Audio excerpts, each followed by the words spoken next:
Chapter 51. Murder during a birthday party.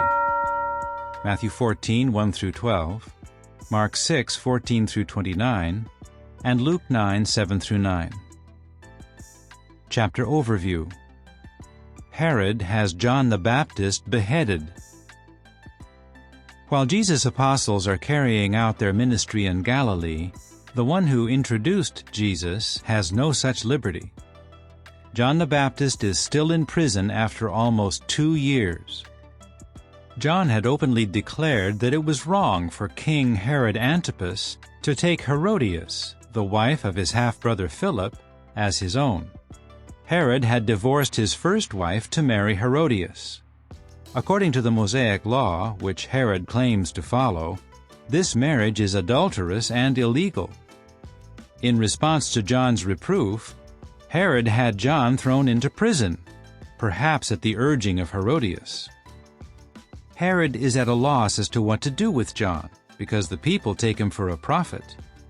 Herodias, though, feels no such indecision. She is nursing a grudge against him, and in fact, she keeps seeking to have him put to death. Mark 6:19. Finally, the opportunity arises. Shortly before the Passover of 32 CE, Herod arranges a large celebration for his birthday.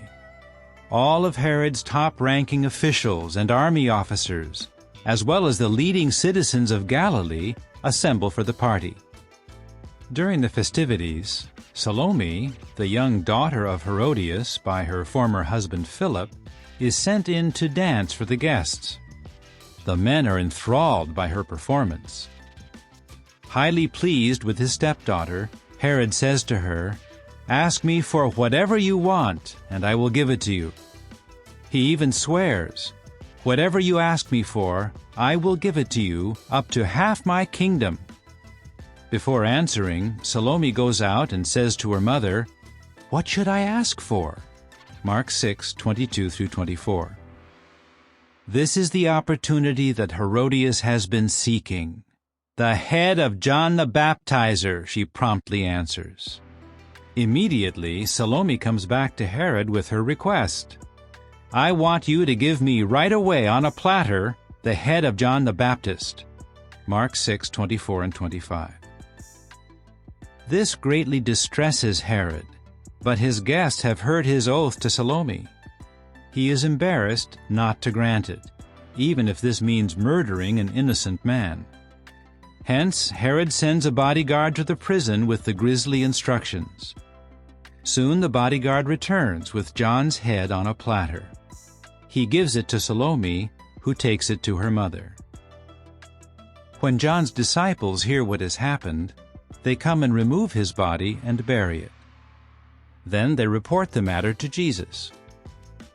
Later, when Herod hears of Jesus healing people and casting out demons, he is disturbed. He wonders if the man doing these things, Jesus, is actually John the Baptist, now raised up from the dead. Luke 9:7. So Herod Antipas greatly desires to see Jesus. This is certainly not to hear Jesus preaching. Rather, Herod wants to see Jesus to confirm whether his concerns are well-founded or not. Questions for review. Why is John the Baptist in prison? How does Herodias finally manage to have John killed? After John's death, why does Herod Antipas want to see Jesus?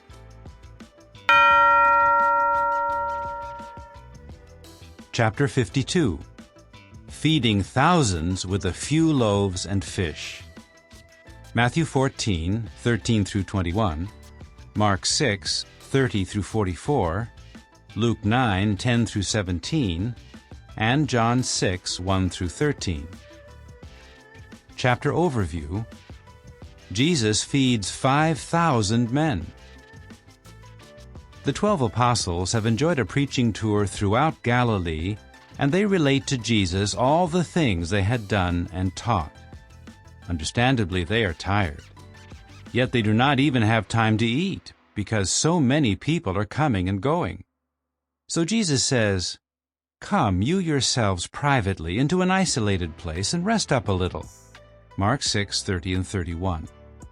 They board a boat, probably near Capernaum, and head for an out-of-the-way place east of the Jordan River beyond Bethsaida.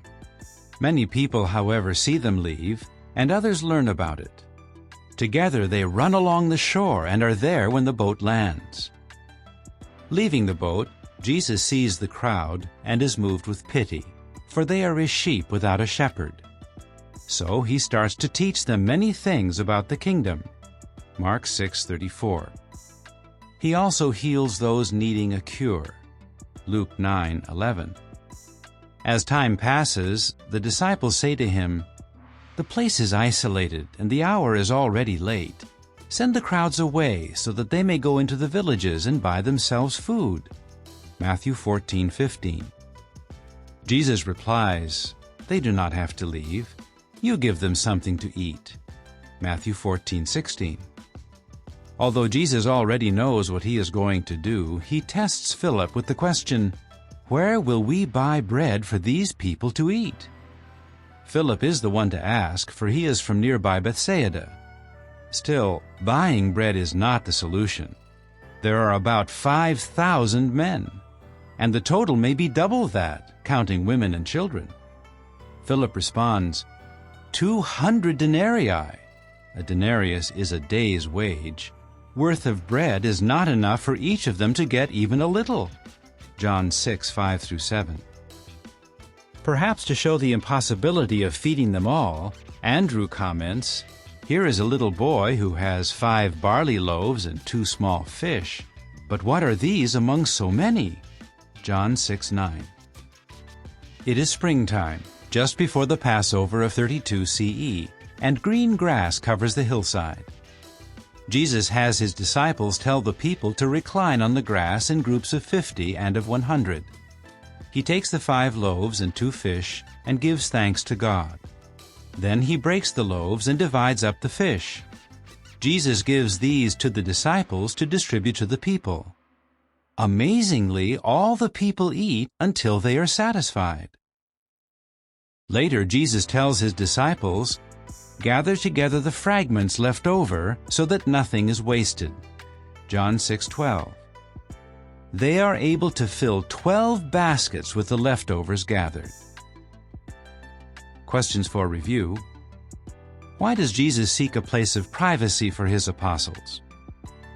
Where do Jesus and the disciples go, and what do they encounter there?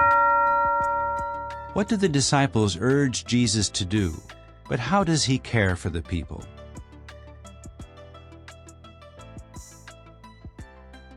Chapter 53. A ruler who can control the elements. Matthew 14:22 through 36, Mark 6:45 through 56, and John 6:14 through 25. Chapter overview. People want to make Jesus king. Jesus walks on water, calms the wind. Jesus' miraculous ability to feed thousands has a strong impact on the people. They conclude that this really is the prophet who was to come into the world, the Messiah, and that he certainly would make a desirable ruler. John 6:14. So the people plan to seize Jesus and make him king. Jesus, however, realizes what the people are planning. He dismisses the crowds and instructs his disciples to get back in their boat. Their route and destination? They are to head toward Bethsaida and then on to Capernaum. As for Jesus himself, he withdraws to the mountain to pray alone that night. In the light of the moon, shortly before dawn, Jesus observes the boat from a distance. The waves of the sea are being whipped up by a strong wind, and the apostles are struggling to row, for the wind is against them. Jesus descends from the mountain and begins walking over the waves toward them. By now they had rowed about 3 or 4 miles. John 6:19. The disciples observe Jesus seeming to pass by them, and they cry out in fear, "It is an apparition!" Mark 6:49.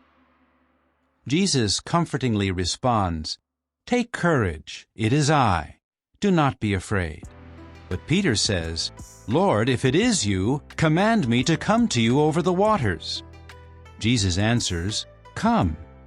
At that, Peter gets out of the boat and actually walks on water toward Jesus. But when he looks at the windstorm, Peter becomes afraid and starts to sink. He cries out, "Lord, save me!" Stretching out his hand, Jesus catches hold of Peter and says, "You with little faith, why did you give way to doubt?" Matthew 14:27-31. Peter and Jesus get into the boat, and the wind abates. The disciples are amazed, but should they be? If they had grasped the meaning of the loaves, the miracle Jesus performed a few hours earlier when he fed thousands, it should not have been amazing that he could walk on water and calm the wind.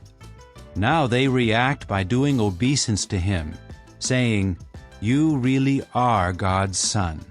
Mark 6:52 and Matthew 14:33.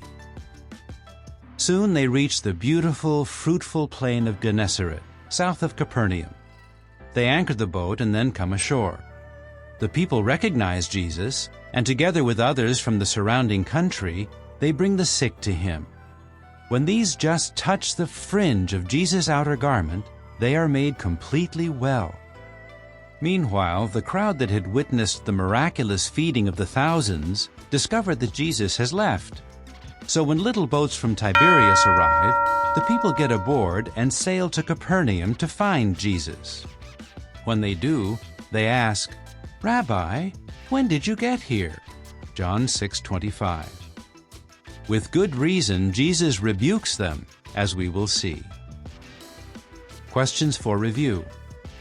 After Jesus feeds the thousands, what do the people want to do to him? Why should the disciples not be amazed that Jesus can walk on water and calm the wind? What happens after Jesus reaches the shore near Capernaum?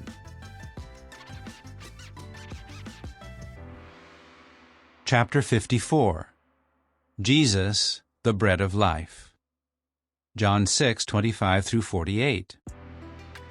Chapter Overview. Jesus is the bread from heaven. Over on the eastern side of the Sea of Galilee, Jesus miraculously fed thousands and then escaped when they wanted to make him king. That night, he walked on the stormy sea and rescued Peter, who also walked on water but began to sink when his faith wavered. Jesus also calmed the wind, perhaps saving his disciples from shipwreck. Now Jesus is back on the western side of the sea, in the area of Capernaum. Those he miraculously fed find him and inquire, "When did you get here?" Rebuking them, Jesus says that they are looking for him in the hope of being fed again. He urges them to work not for the food that perishes, but for the food that remains for everlasting life. So they ask, "What must we do to carry out the works of God?" John 6:25-28. They may be thinking of works set out in the law, but Jesus points to the work of highest value. This is the work of God, that you exercise faith in the one whom he sent.